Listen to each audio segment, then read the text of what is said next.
এখন প্রশ্ন আসে যে বিয়ের সময় খাদিজা রাদিয়াল্লাহু আনহার বয়স কত ছিল? এ বিষয়ে সবচেয়ে কমন যে মতামত এবং যেটাকে মোটামুটি সবাই জানে সেটা হলো তার বয়স বিয়ের সময় ছিল ৪০ বছর। মূলত এই মতামতটি এসছে ইসলামের একজন ক্লাসিক্যাল স্কলার থেকে যার নাম আল ওয়াকিদি। আল ওয়াকিদি বলেছেন তার যখন বিয়ে হয় তখন তার বয়স ছিল ৪০ বছর এবং মারা যাওয়ার সময় তার বয়স ছিল ৬৫ বছর।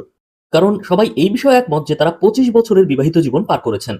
আর সবাই এ বিষয়েও একমত যে ওই সময় নবী সাল্লাল্লাহু আলাইহি ওয়াসাল্লামের বয়স ছিল ২৫ বছর। না আসলে সবাই না, ২-১ জন বলে তার বয়স ছিল ২৩ অথবা ২৪। তবে মোটামুটি সবাই বলে বিয়ের সময় তার বয়স ছিল ২৫ বছর। যাই হোক, আর এ বয়সটাই কিন্তু সাধারণভাবে মানুষরা জানে। যাই হোক, এ বিষয়ে আরো বিশুদ্ধ বিশ্বাসযোগ্য বিবৃতি রয়েছে যে তার বয়স ৪০ ছিল না। হ্যাঁ, আমি জানি এটা আপনাদের বেশিরভাগের কাছেই কমন নলেজ না। কিন্তু একাডেমিকলি বলছি, এই বয়সটা নিয়ে ২ টি বড় সমস্যা রয়েছে। প্রথমত, আল ওয়াকিদি বুদ্ধিবৃত্তি ও জ্ঞানের দিক থেকে তাদের পর্যায়ে না যারা অন্য বয়স বলেছে, তিনি তাদের থেকে অনেকটাই নিচে।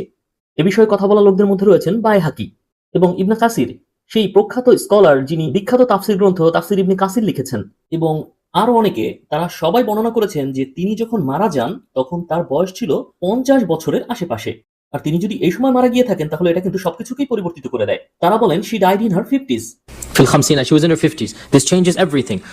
আর একজন আর্লি অথরিটি যার নাম হিশাম আল কালবি, তিনি বলেছেন খাদিজা রাসূলুল্লাহ সাল্লাল্লাহু আলাইহি ওয়াসাল্লামকে বিয়ে করেন যখন তার বয়স ছিল ২৮ বছর। আমরা আল হাকিমের কাছ থেকে জানতে পারি, যিনি হাদিসের বই লিখেছিলেন যার নাম হলো, Book called Al-Mustadrak, which was one of the books of hadith.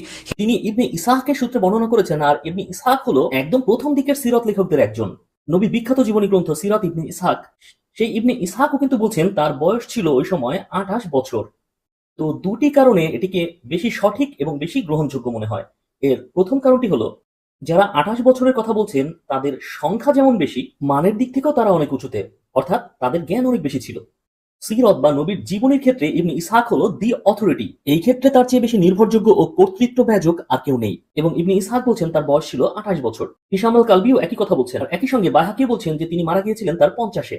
এর অর্থ হলো বিয়ের সময় তার বয়স ছিল ২৮ বা এর কাছাকাছি। কিন্তু এরপরে দ্বিতীয় যে পয়েন্টটা সেটা আরো স্পষ্ট। মুহাম্মদ সাল্লাল্লাহু আলাইহি ওয়াসাল্লাম এবং খাদিজা রাদিয়াল্লাহু আনহার কমপক্ষে ৬ জন সন্তান হয়েছিল।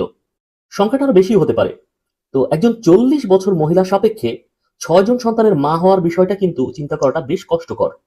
কিন্তু ২৮ বছরের একজন নারীর ক্ষেত্রে এটা যৌক্তিক, যুক্তিসম্মত, ইনফ্যাক্ট এটা পারফেক্ট। ২৮ বছরের একজন নারীর ৬ জন বাচ্চা, এটা ওই সময়ের জন্য খুবই যুক্তিসঙ্গত। হয়তো ১.৫, ২, ২.৫ বছর পর পর একটা বাচ্চা, এটা খুবই যুক্তিসঙ্গত। তো ১০-১২ বছর ধরে তাদের বাচ্চা হলো এবং যখন তাদের বাচ্চা হওয়া শেষ হলো তখন তার বয়স ৪০। এবং it makes a lot more sense এটা বলার চেয়ে যে তার বয়স ছিল বিয়ের সময় ৪০ বছর। তাই একাডেমিকলি বলতে গেলে এই মতটাকেই বেশি সঠিক এবং যৌক্তিক মনে হয় যে বিয়ের সময় তার বয়স ছিল ২৮ বছর। এখন